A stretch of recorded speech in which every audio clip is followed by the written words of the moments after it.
DD किसान, बदलते भारत की शान।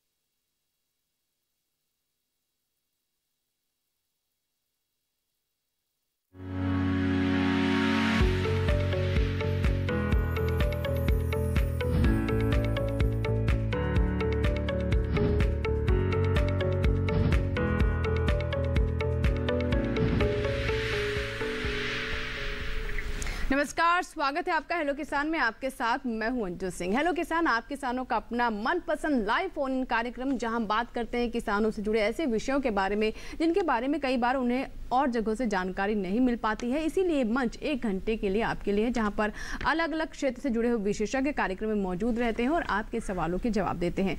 तो आज का विषय क्या है, सबसे पहले आइए डालते हैं उस पर नजर। आज का हमारा विषय है पराली प्रबंधन। इसके अलावा हम बात करेंगे कि कैसे जैविक खेती हमारे किसानों के लिए वरदान साबित हो सकती है। इन दोनों ही विषयों पर हम विस्तार से चर्चा करेंगे और साथ ही अगर आपके भी कोई सवाल है तो आप हम तक अपने सवाल पहुंचा सकते हैं और उनके जवाबों के लिए हमारे साथ विशेषज्ञ रहेंगे। ये टोल फ्री नंबर है जिनके माध्यम से आप हमें संपर्क कर सकते हैं। 1800-113060, 1800-113061 टोल फ्री, यानी इन पर आपका कोई शुल्क नहीं लगेगा। तो बस आप अपना फोन उठाएं और हमें कॉल लगाएं, अपने सवाल हम तक पहुंचाएं। और पराली प्रबंधन की बात करें तो आज के समय में एक बहुत महत्वपूर्ण मुद्दा है, एक इशू एक तरीके से कह दे बन चुका है, क्योंकि अक्सर बात तो ये होती है कि कैसे हमारे किसान अधिक उत्पादन प्राप्त कर सकते हैं, लेकिन उसके बाद कटाई के बाद जो पराली है उसका प्रबंधन कैसे करें, यानी फसल अवशेष का क्या करें, इस पर कम ही चर्चा होती है और किसानों के पास कोई समाधान नहीं नजर आता। लेकिन क्या आप जानते हैं ये पराली आपके लिए आय का एक साधन भी हो सकती है और आपकी मिट्टी को और उपजाऊ भी बना सकती है। कैसे, इस पर आगे हम चर्चा करेंगे और साथ ही बताएंगे जैविक खेती कैसे आज के समय में हमारे किसानों के लिए, उनकी मिट्टी के लिए, स्वास्थ्य के लिए वरदान है। तो चर्चा की शुरुआत कर रहे हैं। उससे पहले हमारे जो 2 मेहमान हैं उनसे हम आपकी मुलाकात करवा देते हैं। हमारे साथ हैं प्रधान वैज्ञानिक डॉक्टर बलराज सिंह, जो कि प्रधान वैज्ञानिक है कीट विज्ञान संभाग IARI पूसा नई दिल्ली में। बहुत बहुत स्वागत है डॉक्टर बलराज आपका कार्यक्रम में। बहुत बहुत शुक्रिया आप स्टूडियो में आए और हमारे दर्शकों के कॉल्स के जवाब देने के लिए। आप अगले 1 घंटे तक यहाँ पर मौजूद रहेंगे। और हमारे दूसरे मेहमान हैं डॉक्टर अंकित सिंह यादव। आप असिस्टेंट प्रोफेसर हैं कृषि विभाग, JS विश्वविद्यालय शिकोहाबाद, फिरोजाबाद, उत्तर प्रदेश से। बहुत बहुत स्वागत है डॉक्टर अंकित आपका भी कार्यक्रम में। तो आप बात करेंगे किस तरीके से जैविक खेती अपना सकते हैं हमारे किसान, और साथ ही हमारे साथ डॉक्टर बलराज जी हैं जो कि बताएंगे कि अब पराली प्रबंधन कैसे हमारे किसान कर सकते हैं। जैसे कार्यक्रम की शुरुआत में मैंने कहा कि इस पर कम ही चर्चा होती है, लेकिन आज के समय में इस पर चर्चा करना और पराली प्रबंधन मसले को, पूरे इस प्रोसेस को समझना बहुत ज़रूरी है। बलराज जी, जैसे कि मैंने कहा कि हम अक्सर बात ये करते हैं कि फसल उत्पादन कैसे बढ़े, कैसे अच्छी फसल लें, लेकिन कटाई के बाद क्या करें, इस पर कम ही चर्चा हो पाती है। आप क्या कहना चाहेंगे? पराली प्रबंधन आज के समय में अपने आप में एक मसला बन चुका है। बिल्कुल, बहुत ही महत्वपूर्ण आपने अंजू जी बात की है कि देश के उत्तर भारत के 2 राज्य खास करके, जिसमें हरियाणा, पंजाब और उत्तर प्रदेश के भी कुछ भाग इसके अंतर्गत आते हैं, जहां पर खरीफ के मौसम में, जो बरसात का मौसम है, उसमें धान की बड़े पैमाने पर खेती होती है जी। और उसकी कटाई का जो समय है वो अक्टूबर का महीना बहुत महत्वपूर्ण है, नवंबर तक जाती है। और उसमें फिर जो पराली बचती है फसल अवशेष के रूप में, तो वो उसका प्रबंधन एक बहुत ही महत्वपूर्ण जो है एक विषय है जिस पे चर्चा होना बहुत आवश्यक है। और मैं यहाँ पे ये भी बता दूं कि पूरे देश में अगर हम खेती की बात करें, खेती में जो फसलों के अवशेष हैं उसमें अकेले पराली, जो धान का जो वो है अवशेष है, उनका बहुत बड़ा एक भाग जो है अवशेष के रूप में पैदा होता है। और उसमें जो है थोड़ी सी उसके सड़ने में जो गलता है कटाई के बाद, उसमें थोड़ा सा टाइम लगता है जो है सिलिका और जो है, लेकिन इनकी उपस्थिति के कारण उसमें थोड़ा समय लगता है। और एक बहुत बड़ा भाग जो है, तो निश्चित तौर पे इस पे हमें लगातार इस विषय पे जानकारी किसानों को देनी पड़ेगी। और अब ऐसा नहीं है कि हमारे किसान भी दोनों राज्यों में, खास करके हरियाणा, पंजाब और यहाँ तक कि तराई में भी किसान अब आजकल इसके प्रबंधन की तरफ काफी ध्यान देने लग गए हैं। और जो इसमें पहले घटनाएं होती थी जलाने की, उनमें काफी कमी भी आई है। तो निश्चित तौर पर हम इस विषय पे विस्तार से चर्चा करेंगे कि कौन कौन से ऐसे क्या क्या तरीके हैं, कौन कौन से साधन हैं और क्या क्या योजनाएं हैं, उन पे सब पे चर्चा करेंगे कि कैसे पराली का प्रबंधन समुचित ढंग से हो ताकि वायु प्रदूषण से बचा जा सके और हमारे किसानों की जो खेती की जमीन है वो मजबूत हो। और जी बिल्कुल, जैसा कि आपने कहा कि इससे खेती की ज़मीन भी मजबूत होती है। बिल्कुल, अक्सर ये होता है कि हम उस पर ध्यान ही नहीं देते हैं और पराली को जला दिया जाता है, लेकिन इससे मिट्टी की गुणवत्ता पर, मिट्टी के सेहत पर बहुत बुरा प्रभाव पड़ता है। और जो उनको लाभ होना चाहिए, दरअसल वो एक तरह से नुकसान हो रहा होता है, जिसे किसान समझ नहीं पाते या फिर उनको पता नहीं होता है कि आखिर उस पराली का करें क्या। इसीलिए अगले 1 घंटे तक आपके लिए कार्यक्रम है। अगर कोई भी आपके सवाल हैं तो आप यहाँ कॉल कीजिए और अपने सवालों के जवाब जानिए। पराली प्रबंधन पर, पराली जो अपने आप में एक समस्या है, वो कैसे समाधान हो सकती है, आइए देखते हैं इस रिपोर्ट में।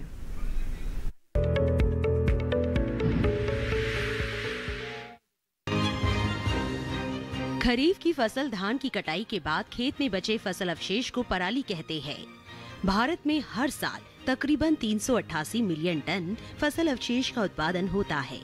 कुल फसल अवशेष का तकरीबन 27% गेहूं का अवशेष और 51% धान का अवशेष बाकी दूसरे फसलों के अवशेष होते हैं। गेहूं और दूसरी फसलों से मिले अवशेषों को चारे के रूप में पशुओं को खिलाने के काम में लाया जाता है, लेकिन धान की फसल या भूसे में ऑक्जेलिक अम्ल और सिलिका की मात्रा ज्यादा होने के कारण इसके पुआल को पशुओं को नहीं खिलाया जाता है। ऐसे में किसान इन अवशेषों को जला देते हैं ताकि वे अपने खेतों में नई फसल लगा सके। लेकिन पराली जलाने से कई प्रकार की समस्याएं उत्पन्न हो जाती है। पर्यावरण तो दूषित होता ही है, साथ ही सर्दी के मौसम में देश के कई राज्य पराली जलने से धुंध की समस्या से भी परेशान होते हैं। धान की पराली जलाने से विभिन्न जहरीली गैसें जैसे carbon monoxide, carbon dioxide, benzene, nitrous oxide और एरोसोल निकलकर वायुमंडल की साफ हवा में मिलकर उसे प्रदूषित करती है। ये जहरीली गैसें वातावरण में फैलकर जीवों में विभिन्न घातक बीमारियों जैसे त्वचा की बीमारियां, आंखों की बीमारियां, सांस व फेफड़ों की बीमारियां, कैंसर जैसी जानलेवा बीमारियां फैलाती है।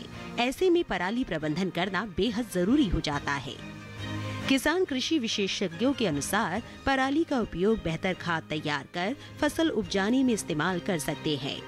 ऐसा करने से किसानों को यूरिया डालने की आवश्यकता भी खत्म होगी, जिससे किसान का पैसा बचेगा और उसे हर समय खाद खेत पर ही उपलब्ध हो जाएगी। साथ ही पशु चारे के रूप में भी पराली का इसका उपयोग किया जा सकता है।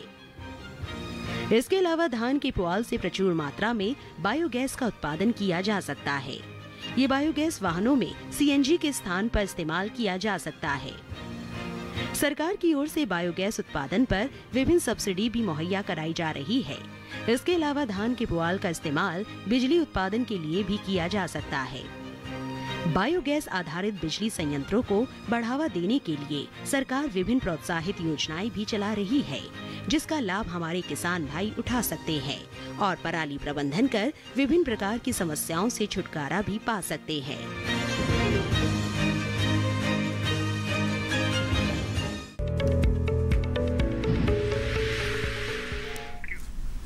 तो बिल्कुल देखा आपने, रिपोर्ट में भी हमने आपको बताया कि पराली प्रबंधन कर कई तरह की समस्याओं से आप निजात पा सकते हैं। बस ज़रूरत यह है कि थोड़ा किसानों में जागरूकता हो और वो आगे बढ़ना चाहें। प्रोग्रेसिव फार्मर्स कई सारे ऐसे हैं जो कि आज के समय में पराली से कमाई भी कर रहे हैं, तो आप भी उन्हीं किसानों में से एक बनिए और अगर कोई समस्या है तो हमें कॉल कीजिए। दूसरा विषय हमारा जो है वो है आज जैविक खेती का, तो आइए हम बात कर लेते हैं। हमारे साथ अंकित जी हैं, अंकित यादव जी हमारे साथ बने हुए हैं। अंकित जी, जैविक खेती जिसे हम कह रहे हैं उसको भी लेकर सरकार के किसानों को काफी प्रोत्साहित कर रही है और जैविक खेती जिस तरीके से हम कह रहे हैं कि पराली प्रबंधन अगर वो सही तरीके से करेंगे तो मिट्टी की सेहत सुधरेगी और जैविक खेती तो मिट्टी के लिए क्या हर किसी के लिए, पर्यावरण, हमारे स्वास्थ्य के लिए, हर चीज के लिए आज के समय में वरदान है। क्या कहना चाहेंगे आप? जी मैम, सही आपने कहा कि ऑर्गेनिक फार्मिंग पे, जैविक खेती पर सरकार भी बहुत फोकस कर रही है। जी। जैविक खेती होती क्या है, पहले तो किसान भाइयों को ये पता होना चाहिए कि जैविक खेती क्या होती है। जैविक खेती वह विधि होती है जिसमें सिंथेटिक फर्टिलाइजर्स, केमिकल्स और इंसेक्टिसाइड, मतलब रासायनिक कीटनाशक और खाद उर्वरकों को बहुत कम मात्रा में या बिना कम प्रयोग करके हम जो उत्पादन करते हैं उसे हम ऑर्गेनिक फार्मिंग और जैविक खेती कहते हैं। जी, जी। इसका अहम मेन उद्देश्य जो होता है वो भूमि की उर्वरा शक्ति बनाए रखने के साथ साथ फसलों का उत्पादन भी बढ़ाना है। तो इसके लिए किसान आज इधर उत्तर प्रदेश, हरियाणा, पंजाब में किसान मैक्सिमम सिंथेटिक फर्टिलाइजर, रासायनिक खाद, रासायनिक उर्वरकों का बहुत ज्यादा मात्रा में प्रयोग कर रहे हैं। तो उसको हमें बिना बहुत कम मात्रा में या उसको अवॉइड करना है, उसको प्रयोग न करके हम मेन जैविक खेती पर हम फोकस कर रहे हैं। तो जैसे सिक्किम ये हो गया है कि फुली ऑर्गेनिक स्टेट हो गया, तो ऐसे और राज्य भी सिक्किम को देखकर और प्रोत्साहित हो रहे हैं, जैसे उत्तर प्रदेश, बिहार, पंजाब और हरियाणा। इधर भी किसान organic farming, vermi compost, green manure की तरफ धीरे धीरे जो है बढ़ रहे हैं और सरकार द्वारा बहुत सी सब्सिडी दी जा रही है ऑर्गेनिक फार्मिंग पे।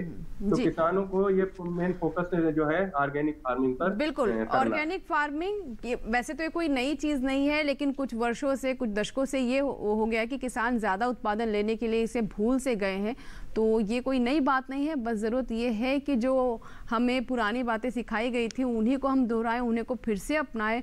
और जैसे कि डॉक्टर प्रदीप कह रहे हैं कि डॉक्टर अंकित जी बता रहे हैं कि किस तरीके से इसे अपनाया जा सकता है। और अच्छी बात है कि इसमें लागत भी ना के बराबर है, बहुत कम है। जो रसायनों के इस्तेमाल में लागत बहुत अधिक लगती है और उससे प्रदूषण भी बढ़ता है, पर्यावरण के अनुसार भी ठीक नहीं है। तो बहुत सारी समस्याओं का समाधान है जैविक खेती। आइए देखते हैं, से जुड़ी हमारी रिपोर्ट।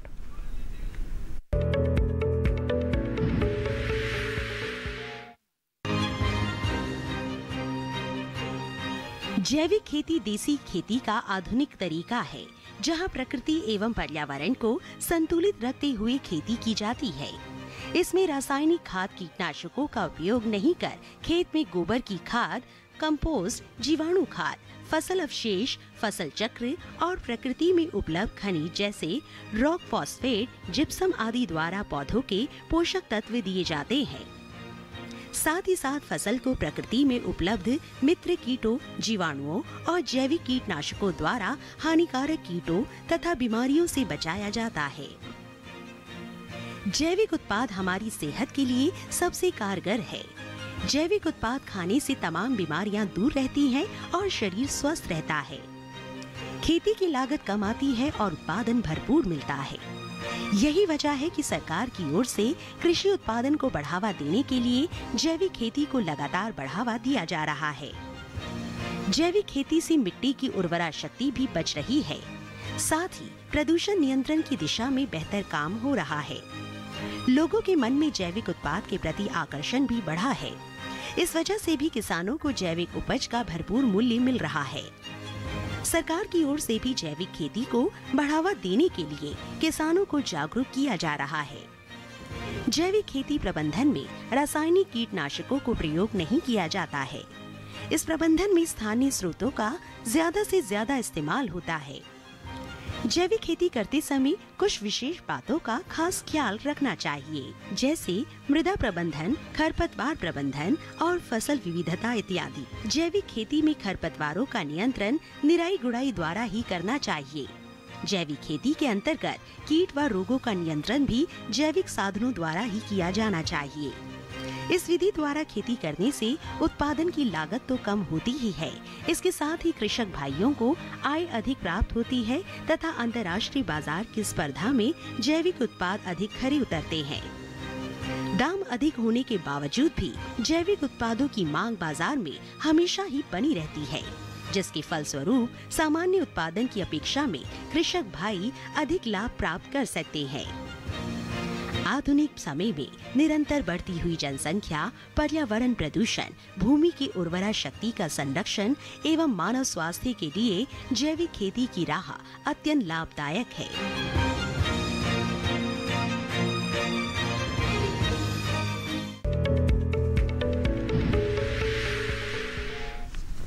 तो अभी जैविक खेती पर आपने ये रिपोर्ट देखी और देखिए कॉलर्स भी हमारे साथ जुड़ने शुरू हो गए हैं। कॉलर हैं फोन लाइन पर, आइए बात करते हैं उनसे। हेलो हेलो हेलो हेलो जी नमस्कार, स्वागत है आपका हेलो किसान में। आप मुझे सुन पा रहे हैं? अमृत जी हैं हमारे साथ, अमृत सिंह है मध्य प्रदेश से। नमस्कार मैडम जी नमस्कार। हाँ मैं अमृत सिंह बोल रहा हूँ शाजापुर जिले से। मैं ये पूछ रहा था जी कि हमारे यहाँ सोयाबीन का भूसा अवशेष बहुत बचता है, तो उसको सड़ाने के लिए क्या प्रक्रिया है? मैंने एक बार डीकम्पोजर के बारे में भी सुना था, तो डीकम्पोजर की क्या प्रक्रिया है? कितने दिन में सड़ाता है, कैसे सड़ाता है और कैसे वो कार्य करता है और उसका उपयोग कैसे करना चाहिए? धन्यवाद। बहुत अच्छा प्रश्न है अमृत सिंह जी, और मैं आपको बधाई भी देना चाहती हूँ कि आप सोच रहे हैं इस बारे में। अक्सर ये होता है कि जी सबसे पहले शुरुआत यही से होती है कि आप सोच अपनी बनाए उस तरह से। तो सबसे पहले आपसे ये समझना चाहूँगी, जैसे इन्होंने बताया कि सोयाबीन बिल्कुल बहुत ही महत्वपूर्ण अंजू जी सवाल अमृत सिंह जी ने मध्य प्रदेश से किया है। मध्य प्रदेश के अंदर बहुत सारे संभागों में सोयाबीन एक बहुत महत्वपूर्ण फसल है और वो दलहन और तिलहन दोनों के अंतर्गत आती है। और आपने जो सवाल उठाया है, पूसा डीकम्पोजर एक बनाया है जो काफ़ी तेज़ी से इस अवशेषों को, फसल के अवशेष धान में, क्योंकि हमने बताया था दिक्कत आती है जो सिलिका और लिग्निन कंटेंट के कारण थोड़ा टाइम लगता है, लेकिन उसमें भी ये बहुत अच्छा काम कर रहा है। आपके सोयाबीन के जो फसलों के अवशेष आप पूछ रहे हैं उसमें ये बहुत महत्वपूर्ण काम करेगा। इसके अतिरिक्त पूसा इंस्टीट्यूट ने एक कंसोर्सिया भी फंगस का बनाया था जो रैपिड कंपोस्टिंग का काम करता है। उसको आप चाहे गोबर का खाद हो कच्चा, जहां आप अपने देसी तरीके से, परंपरागत तरीके से जो कुरड़ी वगैरह में आप डालते हैं गड्ढों में, वो साल भर 8-9 महीने लगते हैं, जबकि ये 60 से 70 दिन में आपका तीव्र गति से सड़ जाता है गोबर। तो आप हमारा जो केंद्र है, या तो पूसा संस्थान से आप संपर्क करें, जो माइक्रोबायोलॉजी डिपार्टमेंट है, या हमारा इंदौर में भी जो रीजनल स्टेशन है वहां से भी आप संपर्क कर सकते हैं। पूसा डीकम्पोजर वो बहुत महत्वपूर्ण आपके इसके लिए काम करेगा, लेकिन आप उससे पहले जानकारी लें कैसे उसका उपयोग करना है सोयाबीन के अंदर, क्योंकि अभी तक पराली के अंदर, धान के अंदर उसका उपयोग बताया गया है। तो इसमें कितना समय लगेगा वो आपको निश्चित तौर पर बहुत ही अच्छी जानकारी देंगे। और ये दोनों उत्पाद जो हैं, चाहे वो कंसोर्सिया हो फंगस का या आपका जो है ना ये डीकम्पोजर हो, दोनों ही आपके सोयाबीन की फसल की अवशेषों को सड़ाने में, जल्दी सड़ाने में कारगर साबित होंगे। जी बलराज जी, जिस तरीके से आपने बताया कि ये डीकम्पोजर से इस्तेमाल कर सकते हैं हमारे किसान जो पराली की समस्या से दो चार हो रहे हैं, लेकिन कई बार किसानों की तरफ से शिकायत ये भी आती है कि समय ज़्यादा लगता है। तो क्या कुछ इसको लेकर के भी कदम उठाए गए हैं कि जल्दी से उनका खेत तैयार हो जाए, जिस हम पराली की बात कर रहे हैं वो सड़कर खाद में तब्दील हो जाए, या फिर एक तरीके से जानकारी का अभाव या भ्रम है किसानों को कि समय अधिक लगता है? नहीं, देखिए दोनों चीज़ें हैं कि पहले ऐसा नहीं था, जब तक पूसा डीकम्पोजर जैसे उत्पाद, ऐसे नए प्रोडक्ट्स जब तक नहीं थे, अब उनको इजाद किए हैं, उन पर रिसर्च हुई है और वो जल्दी सड़ाने का काम करते हैं। और यहाँ नहीं, खेत के अंदर ही अगर किसान के पास टाइम है, समय है, फसल कटाई के बाद वो ये हफ्ता 2 हफ्ते तक इंतजार कर सकता है, तो निश्चित तौर पर उसके प्रयोग हुए हैं दिल्ली के कुछ किसानों के खेतों पर भी और दूसरे राज्यों में भी, और उसके कारगर जो है ना परिणाम देखे गए हैं।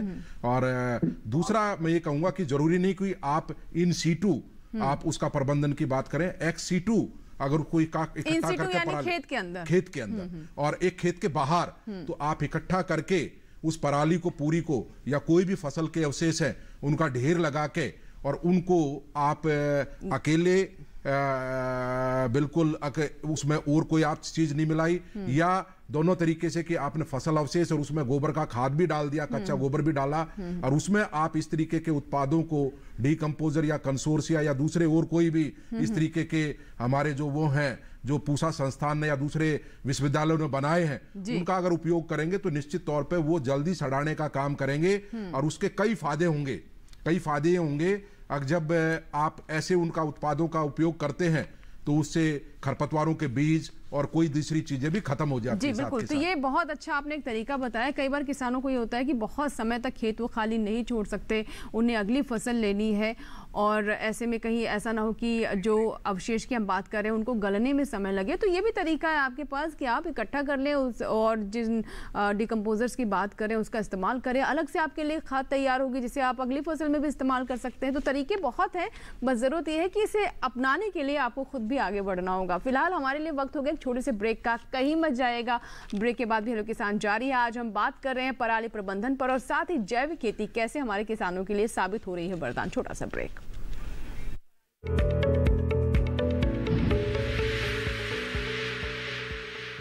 अरे भाई सुना नहीं क्या, केसीसी ने किसानों का जिंदगी बदल दिया है। देश के छोटे किसान 1,60,000 रुपए तक का कर्ज बिना किसी गारंटी को ले पाएंगे। ब्याज खोरों से भी पीछा छुटा। मैं तो जैविक खेती का पूरा सामान मंगा लिया, केसीसी का भी कोई दबाव नहीं। ब्याज चुकाने के लिए पूरा 1 साल मिलता है। समय पर भुगतान करने पर केवल 4% के सालाना ब्याज पे लोन मिल गया मुझे। अपना आधार कार्ड, लेटेस्ट फोटो और जमीन के कागजात लेके अप्लाई करो बस। और नामांकन भरने के लिए जेब भी ढीली नहीं करनी पड़ी।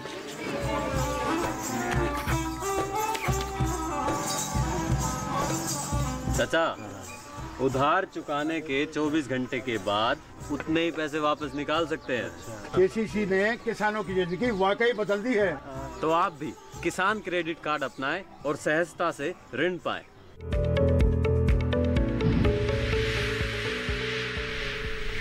ब्रेक के बाद हेलो किसान में एक बार फिर से आपका स्वागत है। अगर आप अभी हमारे साथ जुड़ रहे हैं तो आपको बता दें कि आज हम हेलो किसान में बात कर रहे हैं पराली प्रबंधन और साथ ही जैविक खेती के बारे में। और अगर इनसे जुड़े हुए कोई भी आपके सवाल है तो आप हमारे विशेषज्ञों तक पहुंचा सकते हैं। नंबर देखिए हम नीचे फ्लैश कर रहे हैं, ये 2 टोल फ्री नंबर हैं, इन पर आप कॉल करें और अपने सवाल हम तक पहुँचाएँ। और देखिए बहुत सारे कॉलर हमारे साथ जुड़ रहे हैं और ख़ासतौर पर पराली प्रबंधन पर बात करना चाहते हैं। संजय हैं जिन्होंने हैदराबाद से कॉल किया है। संजय जी स्वागत है आपका हेलो किसान में, बताइए क्या सवाल है। संजय जी मुझे सुन पा रहे हैं आप? हाँ बिल्कुल सुन पा रहा हूँ मैडम। जी बताइए, सवाल बताइए। हाँ नमस्ते मैडम, मैं संजय बात कर रहा हूँ हैदराबाद से। जी नमस्कार। हमारी खेती बाड़ी जो है वो Maharashtra western district Sangli district में है जी। और हमारा मतलब आप जितना जैसा दिखा रहे ना वैसा ही इतनी खेती बाड़ी नहीं है गेहूँ की। जब अभी देखो ज्यादा से ज्यादा 1 एकड़ आधा एकड़ का मतलब ऐसा ही ज्यादा से ज्यादा लेकर वो एकदम तक रखते। तो हम लोग नॉर्मली क्या करते हैं, ये जब धान हम काटते हैं ना तो उसके बाद में हम लोग उसको उसके ऊपर हल चला देते हैं और कुछ दिन वो हवा में रहने के बाद उसके ऊपर रोटर चला देते हैं और उसको पराली को जमीन में दबा देते हैं। तो ये चीज अच्छी है या खराब है? मैं तो कभी कुछ लोग क्या करते हैं उसमें वो जो ये रहते हैं ना भेड़ बकरियां रहते हैं ना उनको छोड़ देते हैं, वो खा लेते हैं, ऐसा भी हो। जी आपका सवाल क्या है संजय जी? आपने कुछ बातें बताई, वो तो अच्छी बात है कि आप, ये भी एक तरीका होता है कि जो अवशेष है उसे आप खेत में ही रौंद दे और वो कुछ समय बाद सड़ जाता है, लेकिन आपकी समस्या क्या है? समस्या मेरी ये है, हम लोग जो पराली को दबा देते हैं वो ठीक है या गलत? अच्छा ठीक है, बहुत अच्छा प्रश्न है आपका डॉक्टर साहब। जैसे इन सीटू की हम बात कर रहे हैं तो ये भी कहा जाता है कि अगर आपके पास खेत खाली रखने का समय है तो उसी अवशेष को आप खेत में छोड़ दें। तो जैसे ये कह रहे हैं कि क्या ये तरीका सही है, उसके ऊपर बता रहे हैं कि हल चला देते हैं जो फसल अवशेष होते हैं कुछ समय, तो ये सही है? बिल्कुल। देखिए ये धान के खेत, धान के ऊपर भी धान की फसल की पराली का जो हम प्रबंधन की बात कर रहे हैं उसमें ये जब तो बात आई है जो कंबाइन वगैरह हैं, अगर वैसे ऊपर से काट लेती हैं तो उसके बड़े जो है ना फिर वो खड़े रहते हैं, वो सड़ने में टाइम लगता है, वो नहीं सड़ सकते, ना आप बुआई कर सकते। इसलिए आजकल कंबाइन के ऊपर भी सुपर स्ट्रॉ मैनेजमेंट सिस्टम लगता है जिसको सुपर बोलते हैं। वो बिल्कुल उसको बारीक तरीके से ठूठ तक को भी ले लेता है और उसको जो ना पूरे प्लांट को बहुत छोटे आकार में बिल्कुल वो करके उसको फैला देता है पूरे खेत में। अब आप खेत की जुताई कर सकते हैं तो वो उसको सड़ने में ज्यादा आसानी होगी कि पूरा आपकी फसल खड़ी है, आपने सिर्फ बालियां काट ली और पूरा पौधा खड़ा है, उसको सड़ने में टाइम लगेगा, उसकी जुताई में भी दिक्कत होगी। इसी तरीके से आपका स्लेसर है, आपका रोटावेटर वगैरह का चॉपर, इन चीजों का इस्तेमाल जो है वो खेत के अंदर जब आप धान की खेती करते हैं, जब उसमें इस्तेमाल करते हैं, क्योंकि देखिए जब कंबाइन भी काटती सुपर लगने के बाद भी तो उसके ऊपर ठूठ जो है खड़े रह जाते हैं करीब 10 सेंटीमीटर या 15 सेंटीमीटर तक की ऊंचाई के। उनके लिए स्लेसर और जो है ना रोटावेटर, वो बिल्कुल उसको फिर जमीन के लेवल तक बिल्कुल बारीक पाउडर के रूप में उसको खेत के ऊपर बखेर देते हैं, ताकि आप खेत की फिर आसानी से जुताई करें। और ऐसी स्थिति में जब आप ऐसा कर लेते हैं और उसके ऊपर आप ये डीकंपोजर की जो हम चर्चा कर रहे थे उसको आप स्प्रे कर देते हैं खेत के अंदर इन सीटू में भी, तो वो ज्यादा आसानी से जल्दी उसको सड़ाने का काम करेगा। डॉक्टर बलराज, जैसे संजय जी का कहना यह है कि ये उसी जो अवशेष है उसकी जुताई कर देते हैं खेत में, उसे खेत में ही छोड़ देते हैं। बहुत अच्छी बात है। तो ये ठीक है, अगर इनके पास समय है तो अपने आप ही कुछ समय बाद बस उसको बारीक उसके रूप में फैलाना चाहिए। पूरे पौधे खेत में जुतेंगे तो उसको टाइम लगेगा, लेकिन उसकी हम स्लेसर यूज करके, सुपर स्ट्रॉ लगा के, रोटावेटर लगा के उसको बारीक रूप में फैला देते हैं तो निश्चित रूप से उसका ज्यादा फायदा होगा। ठीक है। आकाश एक दर्शक है हमारे साथ हरियाणा से, आइए बात कर लेते हैं। आकाश जी, स्वागत है आपका हेलो किसान में, बताइए क्या प्रश्न है। आकाश जी, मुझे सुन पा रहे हैं आप? हाँ जी नमस्कार, मैं ये पूछना चाहता हूँ कि हम जैविक खाद कैसे बना सकते हैं? जैविक खाद, हाँ जी, केंचुआ कहाँ से प्राप्त कर सकते हैं? जैविक खाद कैसे बना सकते हैं और केंचुआ कहाँ से प्राप्त कर सकते हैं? हाँ जी, हमारे साथ हमारे विशेषज्ञ लगातार बने हुए अंकित जी हैं, आइए उनसे बात करते हैं। डॉक्टर अंकित, क्या बताना चाहेंगे, जैविक खाद ये कैसे बना सकते हैं? और जैसे केंचुआ खाद भी शायद बनाना चाहते हैं, तो इसके लिए केंचुए, क्योंकि अलग प्रजाति के केंचुए होते हैं जो कि खास तौर पर जैविक खाद के लिए या फिर केंचुआ खाद के लिए इस्तेमाल किए जाते हैं, तो मैं चाहूँगी थोड़ा इनको विस्तार से बताएं इसके बारे में। जी मैम, बहुत अच्छा क्वेश्चन है इनका कि वर्मी कंपोस्ट हम केंचुए की खाद कैसे तैयार करेंगे। तो इसके लिए गवर्नमेंट भी बहुत सारा सब्सिडी वगैरह दे रही है कि वर्मी कंपोस्ट के लिए, केंचुए की खाद के लिए। तो इसमें ध्यान रखने वाली ये बात है कि हमें उसकी पिट बना लेना है। अब तो आर्टिफिशियल भी आ रही है पिट, तो वो हम परचेज कर सकते हैं आसानी से। और अगर वो जो काऊ डंग हम मिक्सचर कर लेते हैं, और अगर बात है केंचुए के जो कौन सा केंचुए की ब्रीड यूज करते हैं या नस्ल या कौन सी प्रजाति उसकी यूज करते हैं, तो सबसे अच्छी जो है आइसेनिया अच्छी प्रजाति है केंचुए। आप तो ऑनलाइन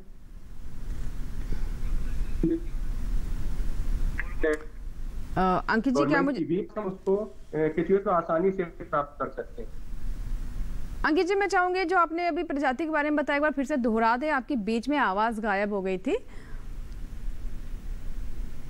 वो मैम एक्चुअली वो आइसेनिया पोडिटा जो है ऑस्ट्रेलियन प्रजाति है, तो वो सबसे अच्छी जो प्रजाति मानी जाती है केंचुए की। वो आसानी से गवर्नमेंट या नॉन गवर्नमेंट की जितनी भी लेबोरेटरीज में उसमें उपलब्ध है। उसमें ये खासियत होती है कि जो हमारे देसी केंचुए होते हैं वो ऑस्ट्रेलियन प्रजाति, जो हमारे देसी केंचुए होते हैं वो 90% लगभग जो है मिट्टी खाते हैं और 10% डंग खाते हैं गोबर। लेकिन वो ऐसी प्रजाति आइसेनिया पोडिटा जो 90% लगभग गोबर को खाती है। तो सबसे अच्छी जो प्रजाति है वो आइसेनिया पोडिटा है। उसको हम आसानी से गवर्नमेंट लेबोरेटरी या नॉन गवर्नमेंट लेबोरेटरी से आसानी से हम परचेज कर सकते हैं। नहीं तो ऑनलाइन बहुत सारी लेबोरेटरी जो सुविधाएं उपलब्ध है, वहां से हम उपलब्ध कर सकते हैं जी। अगर आप वहां से भी नहीं ले पा रहे हैं तो आपके हर डिस्ट्रिक्ट में कृषि विज्ञान केंद्र, जी बिल्कुल निश्चित रूप से हर क्षेत्र में, हर राज्य में कृषि विज्ञान केंद्र है, आप उनसे संपर्क कर सकते हैं।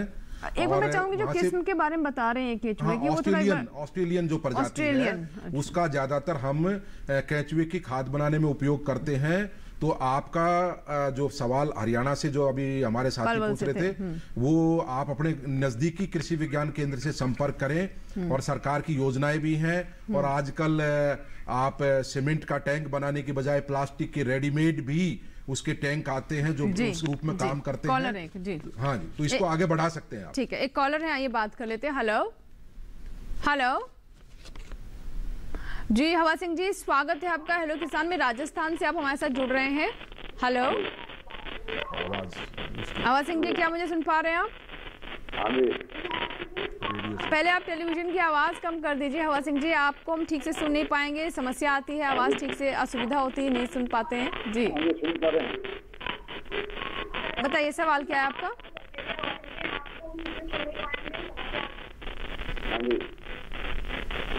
जी सवाल बताइए। अभी क्या नरमा कपास की लकड़ी को भी मतलब पराली प्रबंधन की तरह खेत में खाद बनाया जा सकता है? एक बार फिर से अपना सवाल दोहराइएगा जरा। नरमे और कपास की लकड़ी के द्वारा से पीछे पहुँचते हैं, उनको क्या डीकम्पोजर से खेत में ही खाद बनाया जा सकता है? नरमा कपास के जो कपास के अवशेष है, क्या उसे डिकम्पोजर से? देखिए पौधे के जो मुख्य तने हैं उनसे तो मुश्किल होगा, लेकिन कपास के जो पत्ते हैं या टहनियां हैं, पतली टहनियां, उनका निश्चित रूप से आप इकट्ठा करके उनको कहीं एक तरफ खेत में डाल के, जहां भी आपका खेत कोई ऐसा स्थान हो, उनका अकेले में भी बना सकते हैं इस तरीके के उत्पादों का इस्तेमाल करके, या उनको आप वो नरमा कपास के अवशेष मेन स्टेम को छोड़ के और आप पत्ते टहनियां, पतली टहनियां, उनको लेकर गोबर के खाद को भी उसके ऊपर डाल के ऐसे डीकम्पोजर का या कंसोर्सिया का इस्तेमाल आप कर सकते हैं, तो निश्चित तौर पे आपका उससे भी अच्छा खाद बनेगा, कोई दिक्कत नहीं आएगी। जी, प्रियंका एक दर्शक है जिन्होंने हमें मध्य प्रदेश से कॉल किया है, आइए बात कर लेते हैं प्रियंका से। प्रियंका जी स्वागत है आपका हेलो किसान में, बताइए क्या सवाल है? वॉल्यूम बंद। हाँ प्रियंका जी, मुझे सुन पा रही हैं आप? प्रियंका जी, क्या आप तक मेरी आवाज पहुंच पा रही है? हाँ पहुंच पा रही है जी। प्रियंका जी, पहले टेलीविजन की आवाज आप बंद कर दें। टीवी बंद कर दें। हाँ पहुंच पा रही है आवाज जी। बताइए सवाल क्या है आपका? हमें ये पूछना था कि हमारे पापा जी पूछ रहे थे कि उन्हें मतलब आलू के बारे में पूछना था। आलू लगाए थे ना, उनमें मतलब सड़ जाते, सड़े भी नहीं थे पूरी तरीके से, उनमें छेद हो जाते, काले काले पड़ जाते, मिट्टी भरा जाती है अंदर से। हाँ देखिए, ये प्रियंका जी, आप वहाँ का जो आपके नज़दीकी कृषि विज्ञान केंद्र है, वहाँ के वैज्ञानिक जो पादप संरक्षण के जो वैज्ञानिक हैं उससे संपर्क करिए। ये जमीन से लगने वाला एक रोग है जिससे आलू काला पड़ के सड़ जाता है, वो आप उसका निदान वो बताएंगे लोग आपको, क्योंकि आज की जो चर्चा है हमारी वो मुख्य विषय है पराली प्रबंधन और जैविक खेती के ऊपर। तो मैं आपको सुझाव दूंगा नजदीकी कृषि विज्ञान केंद्र या कृषि अधिकारियों से आप संपर्क करें ताकि आपकी इस समस्या का निदान हो पाए। जी बिल्कुल। और प्रियंका, आपके इस विषय को हम आगे भी कोशिश करेंगे कि कार्यक्रम में शामिल करें, जहां पर हम आलू की बीमारियों पर ही बात करेंगे। तो आप हर रोज हमारे इस कार्यक्रम को देखिए, खेती किसानी से जुड़ी तमाम जानकारियां, उनके समाधान आपको इस कार्यक्रम से मिलते रहेंगे। फिलहाल वक्त एक छोटे से ब्रेक का, ब्रेक के बाद भी हेलो किसान जारी रहेगा। आज हम चर्चा कर रहे हैं कैसे करें पराली प्रबंधन और साथ ही जैविक खेती पर। कहीं मत जाएगा, आपके कॉल्स का इंतजार है छोटे से ब्रेक के बाद।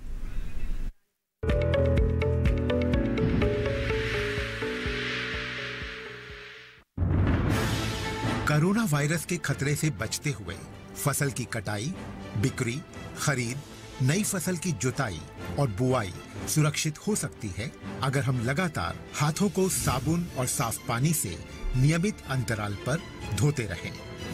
नाक, मुंह को मास्क, गमछे या कपड़े से ढक कर रखें। आंख, कान, नाक, मुंह न छुएं। आपस में 2 गज की दूरी बनाए रखें। मास्क और 2 गज की दूरी के मंत्र को अभी हमें छोड़ना नहीं है। फसलों की बुवाई एवं कटाई करते समय आपस में कम से कम 2 गज की दूरी बनाए रखें। फसल की कटाई करने के बाद छोटे छोटे ढेरों में इकट्ठा करें। कृषि के औजारों की समय समय पर सफाई करें। एक दूसरे के साथ औजारों की अदला बदली न करें। श्रमिकों के शौचालयों और हाथ धोने की जगह की ठीक से सफाई जरूरी है। बुआई, कटाई एवं मड़ाई के दौरान इस बात का ध्यान रखें कि इन स्थानों के आसपास कोई थूके नहीं। कंबाइन, हार्वेस्टर, थ्रेशर, जुताई और बुआई की मशीनों को इस्तेमाल से पहले साफ करें। मशीनों के इस्तेमाल से पहले और इस्तेमाल के बाद हाथ साबुन से साफ करें। वाहनों, बोरियों, थैलियों और पैकिंग के दूसरे सामान की साफ सफाई पर भी खास ध्यान दें। खरीद केंद्र पर आने से पहले किसानों एवं श्रमिकों की जांच। खरीद केंद्रों पर भीड़ न लगाएं एवं किसानों को बारी बारी से बुलाएं। गोदामों पर खरीदी हुई फसल को लेने में शीघ्रता करें ताकि किसानों एवं श्रमिकों को रुकना ना पड़े। कोरोना के खतरे से बचाव और अधिक जानकारी के लिए आरोग्य सेतु ऐप डाउनलोड करें। देश में खाद्य सुरक्षा के ये सिपाही भोजन की निरंतर उपलब्धता को सुनिश्चित करते हैं। किसान स्वस्थ रहें तभी हम कोरोना वायरस से जीत पाएंगे, आगे बढ़ पाएंगे। किसान सबल, देश प्रबल।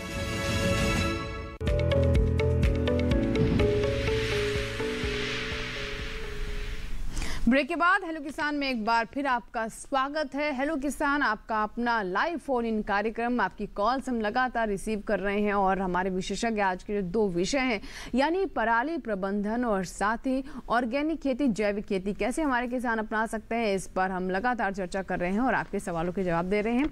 और अगर आप अभी भी जुड़े हमारे साथ तो आप विषय जान चुके हैं और नंबर भी आप नीचे देख रहे हैं, आप हमें कॉल कीजिए। इस बीच एक कॉलर जुड़ चुके हैं, ये बात करते हैं। Hello hello hello, Anil ji हमारे साथ है बिहार से। अनिल जी बताइए सवाल क्या है आपका? अनिल जी मुझे सुन पा रहे हैं आप? हेलो अनिल जी, अब तक मेरी आवाज पहुंच पा रही है? अनिल जी क्या आप तक? जी बताइए क्या सवाल है आपका? हाँ सर, हम धान किए हैं, धान का उसमें हम जैविक कीटनाशक छिड़कना चाहते हैं सर। अब बाली उसमें से निकल रही है। जी बहुत अच्छा सवाल है अंकित जी। धान में ये जैविक कीटनाशक का इस्तेमाल करना चाहते हैं, इनकी समस्या जैविक कीटनाशक उसमें डालना चाहते हैं सर। कीट पतंग लग रहा है धान की बात। जी अंकित जी क्या बताना चाहेंगे? डॉक्टर अंकित जी मैम, बहुत अच्छा क्वेश्चन। ये जो है कीटनाशक डालना चाह रहे हैं तो उसके लिए नीम की वो आता है, नीम की खली का वो आता है। तो नीम की इंसेक्टिसाइड वगैरह बना के वो आप यूज कर सकते हैं उसको।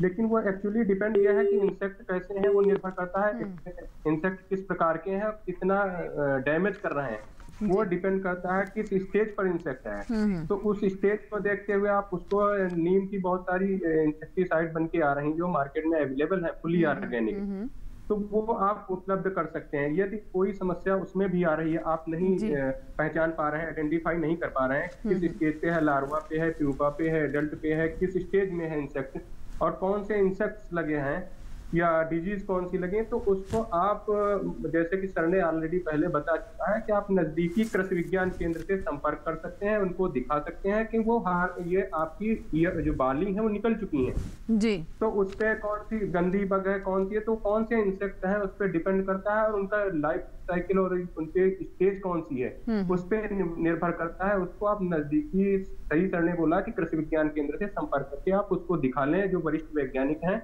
उनको दिखा करके आप, बहुत सारी अवेलेबल दवाइयां हैं वो आप प्रयोग कर सकते हैं फुली ऑर्गेनिक। जी बिल्कुल, तो बहुत सारी ऐसी ऑर्गेनिक दवाएं हैं जिनका आप इस्तेमाल कर सकते हैं, बाजार में भी वो उपलब्ध हैं जिन्हें आप पा सकते हैं। एक कॉलर हैं हमारे साथ फोन लाइन पर, धर्मेंद्र जी हैं जिन्होंने भोपाल से कॉल किया है। धर्मेंद्र जी बताइए क्या सवाल है आपका?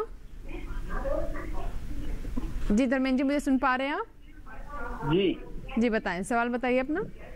मैडम मुझे लहसुन प्याज लगवाना, तो कौन सा जैविक उर्वरक डलवाऊं उसमें? जैविक उर्वरक कौन से इस्तेमाल करें अंकित जी? लहसुन और प्याज लगाने के लिए एक तो आपको विशेष तौर पर धर्मेंद्र जी ध्यान रखना है, दोनों बल्ब क्रॉप हैं, लहसुन भी और प्याज भी। अभी रबी का प्याज की पौध अभी थोड़ा टाइम लगेगा, लेकिन लहसुन की बुआई का टाइम जो है निश्चित तौर पे 15 अक्टूबर से लेकर 30 अक्टूबर तक बहुत महत्वपूर्ण समय है। और लहसुन में पहले तो आप प्रजातियों का चयन करिए, और जहां तक जैविक प्रबंधन की जो बात है कि आप उसका खाद का जैविक प्रबंधन कैसे करेंगे, तो कम से कम आपका खेत की एक तो सॉइल हेल्थ कार्ड आपके पास होना चाहिए कि उसमें ऑर्गेनिक मैटर कितना है। अगर आपका खेत कमजोर है तो कम से कम आप जो है उसमें 30 से 40 टन गोबर का खाद अच्छा सड़ा हुआ वो डालेंगे। उसके बाद आप एक काम और कर सकते हैं, अगर आप प्याज की पौध तैयार करते हैं, लहसुन में तो वो क्योंकि जो क्लोव्स हैं उनसे बुआई करते हैं, जो पोथियां होती हैं, लेकिन प्याज में क्या है, जो हमारे बायो फर्टिलाइजर्स का सोल्यूशन, बायो फर्टिलाइजर्स लेकर उसका सोल्यूशन बना के और प्याज की पौध जब उखाड़ते हैं उसको करीब 5 से 10 मिनट ऐसे सोल्यूशन में बायो फर्टिलाइजर्स के में डुबो के आप खेत में लगाएंगे तो उससे जो है हमारी जो फसल की नाइट्रोजन की आवश्यकता है जो आप केमिकल फर्टिलाइजर्स के द्वारा देते हैं वो कमी आ जाएगी। तो और एक और मैं बताऊंगा, खलियों का उपयोग, उसमें नीम की खली हो सकती है, उसमें अरंडी की खली हो सकती है, उसमें दूसरी खलियां भी हो सकती हैं जिनका आप उपयोग करें। बायो फर्टिलाइजर्स का इस्तेमाल करें। और कहीं ऐसी समस्या है कि जहां पे, क्योंकि इन फसलों को पोटास की ज्यादा आवश्यकता होती है, प्याज को और लहसुन को, इनकी गुणवत्ता और उपज बढ़ाने के लिए, दोनों की सेल्फ लाइफ के लिए, तो पोटास का सही प्रबंधन होना चाहिए। उस रूप में आपको नजदीकी कृषि विज्ञान केंद्र वैज्ञानिकों से संपर्क करना पड़ेगा कि पोटास का कौन सा स्रोत है जो ऑर्गेनिक फॉर्म में उपलब्ध है जिसका मैं इस्तेमाल कर सकता हूं। और कहीं पे ऐसा भी होता है जमीन के अंदर पोटास तो उपलब्ध है लेकिन फसल को नहीं मिल पाता, तो आजकल पूसा ने या दूसरे संस्थानों ने पहले फास्फोरस पीएसबी बनाया था जो फास्फोरस की अवेलेबिलिटी कराता था, उपलब्धता कराता था। आजकल के पीएसबी भी बना दिया कि पोटास फास्फोरस दोनों की उपलब्धता सुनिश्चित करता है, तो उनका भी उपयोग आप कर सकते हैं ऐसे उसके अंदर। एक कॉलर है हमारे साथ, अमित जी हैं जिन्होंने बिहार से कॉल किया। अमित जी बताइए क्या सवाल है आपका? अमित जी मुझे सुन पा रहे हैं आप? हाँ सुन पा रहे हैं जी, बताइए सवाल बताएं अपना। अमित जी सवाल बताइए। हम कह रहे हैं, नमस्कार सर जी। नमस्कार। हम कह रहे हैं कि हल्दी का पत्ता है जिसे कि उससे जैविक खाद कैसे हम बना सकते हैं? हल्दी के पत्ते को भी आप खेत से अलग कोई गड्ढा या कोई स्थान ऐसा चुन के उसको इकट्ठा कर लें और उसमें जो मैंने बताया पूसा डीकम्पोजर या जो हमारा जो कंसोर्सिया है संस्थानों के पास, विश्वविद्यालयों के पास, आप नजदीकी कृषि विज्ञान केंद्र, कृषि विश्वविद्यालय या कृषि अधिकारियों से संपर्क कर सकते हैं। उसमें भी आप अकेले रूप में हल्दी के पत्ते का या उसमें जो दूसरे और भी अवशेष है फसलों के, कच्चा गोबर डाल के उसके अंदर भी अगर आप इसका मिश्रण करते हैं डीकम्पोजर का या कंसोर्सिया का, तो निश्चित रूप से आपका खाद अच्छा जल्दी सड़ने में कामयाब होगा और आपके हल्दी के पत्तों का भी उसमें उपयोग किया जा सकता है फसल को, अवशेषों को गलाने के रूप में, खाद बनाने के रूप में। जी बिल्कुल। तो बहुत अच्छी बात ये है कि बहुत सारे किसान जो हैं वो इस तरफ आगे बढ़ना चाहते हैं और अपना इसमें रुझान भी दिखा रहे हैं, जानना चाहते हैं कि कैसे फसल अवशेष प्रबंधन वो कर सकते हैं। हमारे साथ डॉक्टर अंकित जी हैं। अंकित जी, जैसे कि हम जैविक खेती के बारे में बात कर रहे हैं, तो यहाँ पर जो हमारे किसान पहले से रासायनिक खेती कर रहे हैं या फिर उर्वरकों का इस्तेमाल कर रहे हैं, रासायनिक कीटनाशकों का इस्तेमाल कर रहे हैं, उनके लिए स्विच ओवर, मतलब एक तरीके से एकदम से रसायनों से जैविक में जाना, जो ट्रांजिशन है वो किस तरीके से वो कर रहे हैं। और कई बार उनके मन में ये भी डर रहता है कि ऐसा ना हो कि उनकी उपज कम हो जाए, उनकी आमदनी कम हो जाए, इसके बारे में बताइए। जी मैम, बहुत अच्छा क्वेश्चन है कि ये किसानों में भ्रम है कि हम ऑर्गेनिक प्रोडक्ट यूज करते हैं, ऑर्गेनिक फर्टिलाइजर यूज करते हैं तो हमारी आमदनी कम होती है, लेकिन ऐसा कुछ भी नहीं है। आप ऑर्गेनिक प्रोडक्ट के नाम से इतनी ज्यादा महंगी चीजें बिक रही हैं आप ऑर्गेनिक, क्योंकि अल्टीमेट क्या हो रहा है कि सिंथेटिक फर्टिलाइजर्स या केमिकल कीटनाशक और दवाओं का इतना ज्यादा जो है फार्मर्स यूज करने लगा कि वो अल्टीमेट ह्यूमन हेल्थ और ह्यूमन बीइंग जो है लिविंग ऑर्गेनिक पे इतना साइड इफेक्ट हो रहा है कि बहुत सारी बीमारियों से ग्रसित है। तो इसके लिए आप ऑर्गेनिक प्रोडक्ट के नाम से अगर उस पर टैग लगा देंगे कि ये ऑर्गेनिक प्रोडक्ट है, तो वो अल्टीमेट बहुत ज्यादा महंगा बिकेगा as compare to the synthetic fertiliser और केमिकल इंसेक्टिसाइड्स वगैरह यूज करेंगे। तो ये किसानों की गलत भ्रम है कि हमारा organic product use, organic fertiliser use करेंगे या वर्मी कंपोस्ट यूज करेंगे। इवन यहाँ तक है कि बहुत सारे किसान जो है गौमूत्र, काऊ यूरिन का प्रयोग कर रहे हैं, तो उनसे जो है फुली ऑर्गेनिक प्रोडक्ट मिल रहा है और बहुत फायदा बेनिफिशियल है, क्योंकि गवर्नमेंट भी बहुत प्रोत्साहन कर रही है, सब्सिडी दे रही है कि ऑर्गेनिक प्रोडक्ट आप जो ऑर्गेनिक फर्टिलाइजर्स, वर्मी कंपोस्ट या आप काऊ यूरिन या फसल चक्र अपनाएं, सबसे अच्छा फसल चक्र आप अपना सकते हैं। तो इससे किसानों का अल्टीमेट प्रोडक्शन भी बढ़ेगा और प्रोडक्शन के साथ साथ उनकी इनकम भी बढ़ेगी। तो ये सिंथेटिक फर्टिलाइजर में क्या है कि यूरिया और डीएपी फार्मर्स ज्यादा यूज कर रहा है उत्तर प्रदेश, अगर पंजाब हरियाणा में डिजीज कमी किसी और न्यूट्रिएंट की है और अल्टीमेट फार्मर यूरिया डाल रहा है, नाइट्रोजनस फर्टिलाइजर का, उससे पैसा का भी लॉस हो रहा है और जो है प्रोडक्शन भी अल्टीमेट कम हो रहा है। बिल्कुल। तो कुल मिला के देखिए, अगर आप रसायनों वाली खेती करते हैं तो उसमें तो पहली बात ये कि लागत अधिक हो जाती है, दूसरी बात ये कि इसे प्रोत्साहित नहीं किया जा रहा है। सरकार कह रही है कि आप ऑर्गेनिक खेती कीजिए, जो कि हमारे स्वास्थ्य के लिए बेहतर है। और अगर आप ऑर्गेनिक खेती करते हैं तो बाजार इसका धीरे धीरे काफ़ी फैल रहा है, और जिस नॉन ऑर्गेनिक या फिर जो रासायनिक खेती है उससे जो आपके उत्पाद हैं, उसके बनस्पत जो जैविक उत्पाद हैं उनके दाम भी आपको दुगने मिल रहे हैं, बहुत अच्छे दाम प्राप्त हो रहे हैं। क्योंकि जिस तरह का समय चल रहा है उसमें हर कोई शुद्ध भोजन करना चाहता है, शुद्ध चीज़ें प्राप्त करना चाहते हैं, हर कोई अपनी प्रतिरोधक क्षमता बढ़ाना चाहता है। तो ये बाजार किसानों के लिए एक बहुत अच्छा विकल्प है और काफ़ी स्कोप है इस दिशा में। चलिए कॉलर है, ये बात कर लेते हैं अमित जी, जिन्होंने हमें मध्य प्रदेश से कॉल किया। अमित जी, स्वागत है आपका, बताइए क्या सवाल है। अनिल जी हमारे साथ फोन लाइन पर हैं।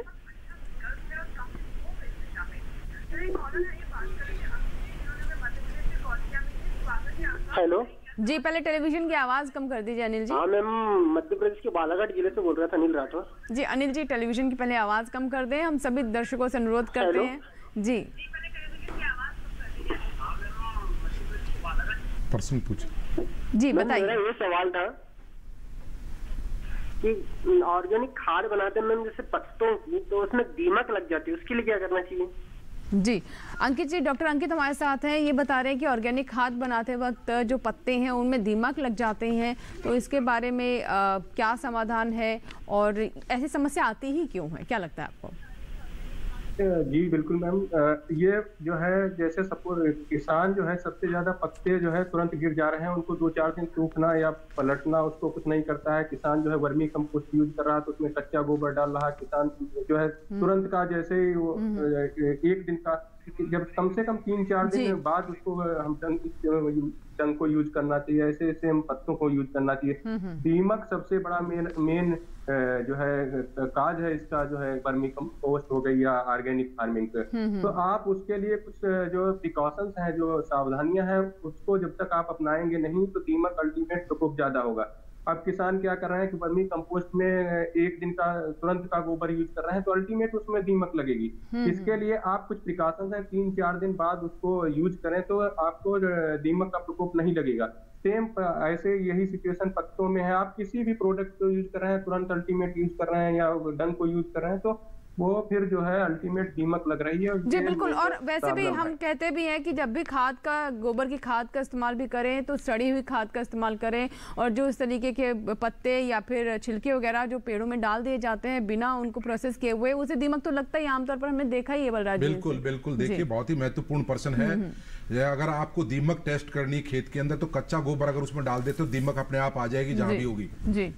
तो इसलिए जरूरी है कि खाद जिसका भी उपयोग करें वो पूरी तरह सड़ा हुआ होना चाहिए, चाहे वो किसी रूप में भी हो, तो वो आप इस्तेमाल करें। जी बिल्कुल। इसी के साथ ही हमारे लिए यहाँ पर वक्त हो गया एक और छोटे से ब्रेक का, अभी भी समय है। अगर आपने हमें कॉल नहीं किया है तो जरूर हमें कॉल कीजिए, आपका कॉल का हमें इंतजार लगातार बना हुआ। छोटा सा ब्रेक।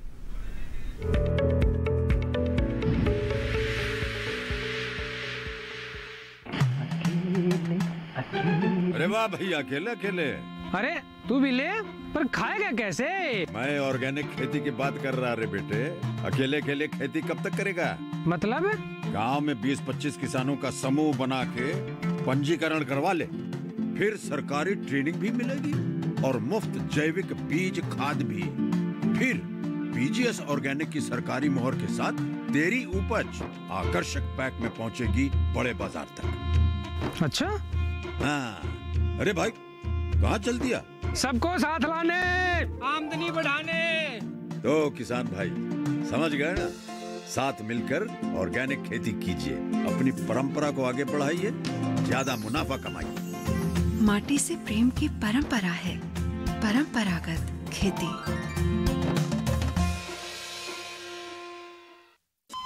अरे सुन तो। मुझे क्या सुनाना चाहते हो? जो सुनाओ मेरी सौतन को। किसको? अरे वही तुम्हारा मोबाइल फोन जिससे सुबह शाम दिन रात चिपके रहते थे और कहते थे किसान कॉल सेंटर से बातें हो रही हैं। अच्छा ये बात है। हाँ क्यों, क्या हुआ? अब बात नहीं होती क्या? अब तो झट से बात हो जाती है। ऐसा क्या? हाँ, अब तो ज्यादा लाइनें और खास तकनीक के कारण खेती के माहिरों से तुरंत बात हो जाती है। और अगर कभी लाइन व्यस्त हो तो अपनी समस्या फोन पर रिकॉर्ड करा दो, वहाँ से फोन आ जाता है और समस्या की हल का मैसेज भी आ जाता है। ये देखो आ गया। अरे वाह, इसका मतलब इंतजार की घड़ी अब खत्म। हाँ। तभी मैं सोचूं कि आजकल मुझ पर इतना प्यार क्यों आ रहा है। कृषि संबंधी समस्याओं का अपनी भाषा में तुरंत हल पाने के लिए पूरे भारत में किसी भी फोन से हेल्पलाइन नंबर पर संपर्क करें। किसानों का दोस्त किसान कॉल सेंटर।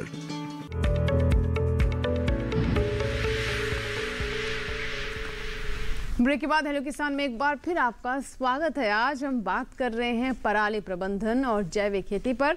हमारे विशेषज्ञ लगातार आपके कॉल्स का जवाब दे रहे हैं। टोल फ्री नंबर आप देख सकते हैं, अगर आपने अभी तक नंबर नोट नहीं किया तो इस नंबर पर आप हमें कॉल करें, अपने सवाल हम तक पहुंचाएं। और चलिए बातचीत को आगे बढ़ाते हैं। एक दर्शक हमारे साथ फोन लाइन पर जुड़ रहे हैं, उनसे बात कर लेते हैं। हेलो हेलो, चलिए शायद हमारा संपर्क नहीं हो पा रहा है। अब आपसे मैं बात करना चाहूँगी, जो हम पराली प्रबंधन की बात कर रहे हैं, शायद हमारे साथ जुड़ चुके हैं लाइन पर। हेलो सतीश जी। जी लखनऊ से हमारे साथ सतीश जी हैं फोन लाइन पर, बताइए सवाल। नमस्कार। हाँ हेलो जी सतीश जी, हम आपको सुन पा रहे हैं, अपना सवाल बताइए। हाँ सर, वो जो है हम शकील बोल रहे हैं ना, सतीश साहब। शकील जी, माफ कीजिएगा शकील जी, आपका गलत नाम लिख गया यहाँ पर, हम ठीक करवा देते हैं। शकील जी हमारे साथ है लखनऊ से, जी बताइए। जी ये सर, हम केले लगाया, उस पर जैविक खाद डालना चाह रहे हैं। केले के अंदर भी देखिए आप ज्यादा से ज्यादा गोबर के खाद का इस्तेमाल करें। वैसे लखनऊ की जमीन मजबूत है सर, हम केले की खेती किया है, उसमें जो है जैविक खाद डालें तो कैसा क्या होगा? बिल्कुल, मैं वही कह रहा हूँ कि जितना भी खेत में हर साल आप गोबर का अच्छा सड़ा हुआ खाद डालेंगे उतना अच्छा है। इसके अलावा आप जो है जो खलियां हैं उनका भी इस्तेमाल कर सकते हैं, और जो बायो फर्टिलाइजर्स है उनका भी इस्तेमाल आप करना चाहिए आपको। केले के जो जिस खेत के अंदर जिसमें आप केले की खेती करते हैं तो आपका खेत मजबूत रहेगा। और केले की फसल को ज्यादा तत्वों की आवश्यकता होती है अच्छा उत्पादन लेने के लिए। इसलिए मैं कह रहा हूं, केले की जब ऑर्गेनिक खेती की बात करते हैं, जैविक खेती की बात करते हैं, तो आपके खेत की उर्वरा शक्ति, आपके खेत का तत्व प्रबंधन, जो न्यूट्रिएंट मैनेजमेंट है वो बहुत अच्छा होना चाहिए। उसमें अच्छा गोबर का खाद और ये आपका जो है ना खलियां और बायो फर्टिलाइजर्स का आप इस्तेमाल करेंगे तो बहुत अच्छा रहेगा। और अगर मौका मिल जाए बीच में तो आप बरसात के मौसम में कभी कभी मौका मिलते ही इसके अंदर ग्रीन मैन्योरिंग का भी आप वो करेंगे, अगर स्पेसिंग इतनी है और आप कर सकते हैं तो उसका भी आप उपयोग करें तो आपका खेत मजबूत होगा, जिसका फायदा आपको मिलेगा। जी एक कॉलर है सुभाष है, जिन्होंने उत्तर प्रदेश कौशाम्बी से भी कॉल किया है। सुभाष जी बताइए सवाल क्या है आपका। हेलो हेलो सुभाष जी, मुझे सुन पा रहे हैं आप? जी बताएं, सवाल बताएं अपना। ये हमको जो है वर्मी कंपोस्ट का जो है वो जो गड्ढा की भराई होती है वो कैसे करेंगे, इसको थोड़ा जानकारी। जी अंकित जी, वर्मी कंपोस्ट में गड्ढे की भराई किस तरीके से करें उसके बारे में जानना चाहते हैं। अंकित जी शायद हम से हमारा संपर्क नहीं हो पा रहा है। बलराज जी आपके बताएं। मैं ये कहूँगा सुभाष जी से कि आपके कौशाम्बी जिले में जो कृषि अधिकारी हैं या कृषि विज्ञान केंद्र वहाँ पे आप संपर्क करें। और इसमें जो केंचुए का जो प्रजाति हमने बताई, ऑस्ट्रेलियन जो प्रजाति बहुत महत्वपूर्ण है। अगर आप गोबर की जो खाद है, चाहे वो गाय की है चाहे वो भैंस है, उससे आप उसके साथ अकेला भी बना सकते हैं।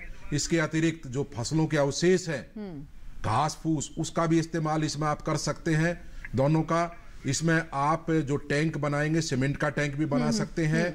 अगर आपके यहाँ गर्मी ज्यादा पड़ती है तो उसको आप ऊपर शेड नेट से ढक सकते हैं जी। या आजकल प्लास्टिक से बनी हुई भी जो है ना ऐसी बेड्स आती हैं जिसका इस्तेमाल वो सुगमता से मिल जाती हैं, उनका आप जो है ना वर्मी कंपोस्ट बनाने में इस्तेमाल कर सकते हैं। बिल्कुल अंकित जी, क्योंकि समय बहुत कम रह गया है, अब विदा लेने का समय हो गया, तो मैं चाहूंगी बहुत कम शब्दों में जैविक खेती से जुड़ी और कौन सी बातें आप बताना चाहेंगे हमारे दर्शकों को।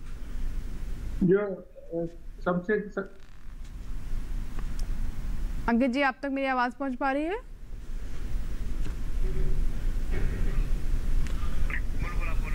जी अंकित जी, मुझे सुन पा रहे हैं आप? जी मैम, जो है आप वर्मी कंपोस्ट और फसल चक्र अपनाने की सबसे अच्छा जो है वो जैविक खेती, इस पे वर्मी कंपोस्ट पे ज्यादा फोकस है किसानों का। तो वर्मी कंपोस्ट पे गवर्नमेंट सब्सिडी दे रही है और आप नजदीकी कृषि विज्ञान केंद्र से इसके बारे में आप जो है ट्रेनिंग भी ले सकते हैं और डिमॉन्स्ट्रेशन भी कंडक्ट हो रहे हैं जो है किसानों को। और उत्तर प्रदेश सरकार भी जो है दे रही है 7,000 10,000 रुपए सब्सिडी दे रही है। तो आप उनसे मिलकर कृषि अधिकारी से और कृषि विज्ञान केंद्र से आप उसका पूरा जो है वर्मी कंपोस्ट के बारे में जानकारी ले सकते हैं।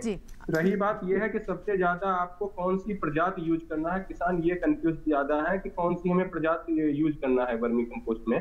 तो सबसे ज्यादा जो है वो आइसेनिया फोर्टिया बेनिफिशियल है, उसको आप जो है आसानी से उपलब्ध हो सकती है और आप उत्तर प्रदेश सरकार के कई कृषि विज्ञान केंद्र से परचेज कर सकते हैं। जी बहुत बहुत शुक्रिया अंकित जी हमारे साथ जुड़ने के लिए, जैविक खेती पर हमारे दर्शकों को इतनी महत्वपूर्ण जानकारी देने के लिए बहुत बहुत धन्यवाद। आपने समय निकाला हमारे लिए, शुक्रिया।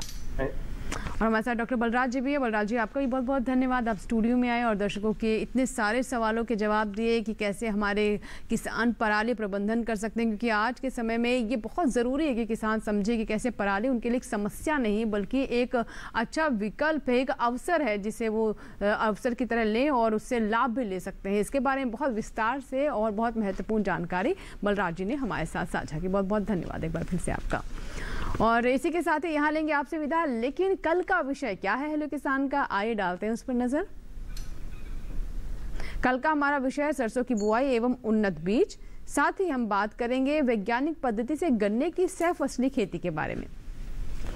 अगर दोनों विषय से जुड़े कोई सवाल हैं तो आप हमें ईमेल कर सकते हैं hellokisan2015@gmail.com पर। साथ ही आप फेसबुक से भी हमसे संपर्क कर सकते हैं, सर्च बॉक्स में जाएं, आप फेसबुक पर हेलो किसान टाइप करें, हमारा पेज खुल जाएगा, फॉलो करें, लाइक करें, अपने सवाल साझा करें। इसके साथ ही आप हमारे हेलो किसान कॉल सेंटर नंबर से भी संपर्क कर सकते हैं 1800113060, सोमवार से शनिवार सुबह 6 से रात 10 बजे के दरमियान आप इस नंबर पर कॉल करें, टोल फ्री नंबर है, और अपने सवाल इस पर रिकॉर्ड करें। और साथ ही ये हमारा QR कोड है डीडी किसान के YouTube चैनल का QR कोड, जिसे अभी आप स्कैन कर सकते हैं अपने मोबाइल फोन से, और मोबाइल फोन पर सीधे आप पहुंच जाएंगे डीडी किसान के YouTube चैनल पर, जहां पर हमारे इस कार्यक्रम को या फिर हमारे पुराने एपिसोड या फिर कोई और डीडी किसान के कार्यक्रम को आप देखना चाहते हैं किसी भी वक्त, तो ये सुविधा इस YouTube चैनल पर आपके साथ है। आप हमारे चैनल को सब्सक्राइब करें, अपने मनपसंद कार्यक्रम लाइक करें, और अगर कोई कमेंट हो, कोई सुझाव हो तो भी आप हमारे YouTube चैनल पर साझा कर सकते हैं। दीजिए इजाजत, लेकिन आप बने रहें दूरदर्शन किसान के साथ। नमस्कार।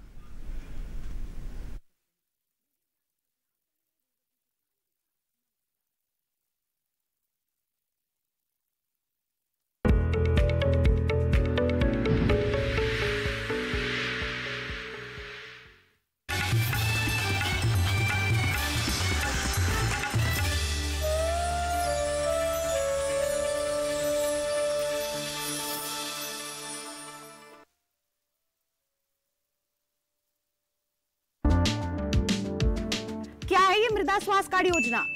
कहाँ पे करवाऊं इस मिट्टी की जांच? क्या है इसके लाभ? किससे करें हम संपर्क? क्या है इसकी जांच की पूरी प्रक्रिया? जानने के लिए देखिए सरकार आपके साथ 9 अक्टूबर शाम 5:30 बजे सिर्फ दूरदर्शन किसान पर। स्वर भी, हर ताल भी, सुर भी, हर साज भी, बस राम है, बस राम है। अयोध्या की इस नगरी के हर कण में अगर कोई स्वर गूंजता है तो वो सिर्फ है जय श्री राम। जाऊंगा हनुमानगढ़, दुनिया में बजरंग बली का इकलौता मंदिर जहां वो राजा के रूप में विराजमान है। चखूंगा स्वाद अयोध्या के देसी नाश्ते का, दही के साथ जलेबी।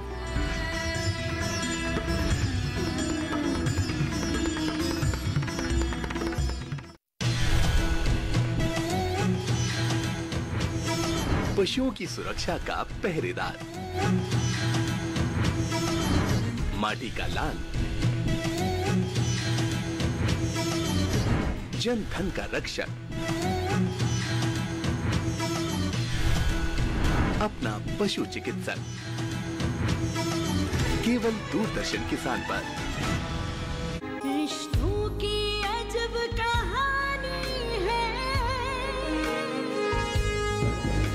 वैसे तो सदियों पुरानी है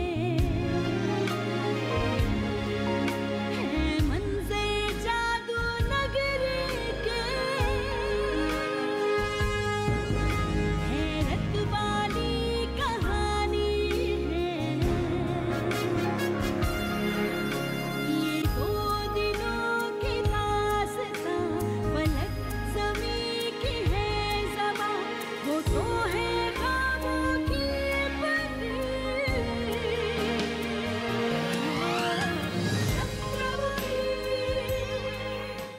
शायद ही ऐसा कोई क्षेत्र हो जहां महिलाओं ने अपना हाथ ना आजमाया हो। कभी डॉक्टर तो कभी साइंटिस्ट, कभी इंजीनियर और कभी पूरे देश का नेतृत्व करने वाली। लेकिन आज भी कई जगह समाज में उनकी भूमिका और उनकी बलिदान को नजरअंदाज करते आए। इन सब चुनौतियों के बावजूद भी वह इसका डटकर सामना करती है और सफलता की बुलंदियों को छूती है। इन्हीं सब चुनौतियों से उभर कर राजनीति में अपना पहचान बनाने वाली महिलाओं पर आधारित है हमारा कार्यक्रम नेत्री।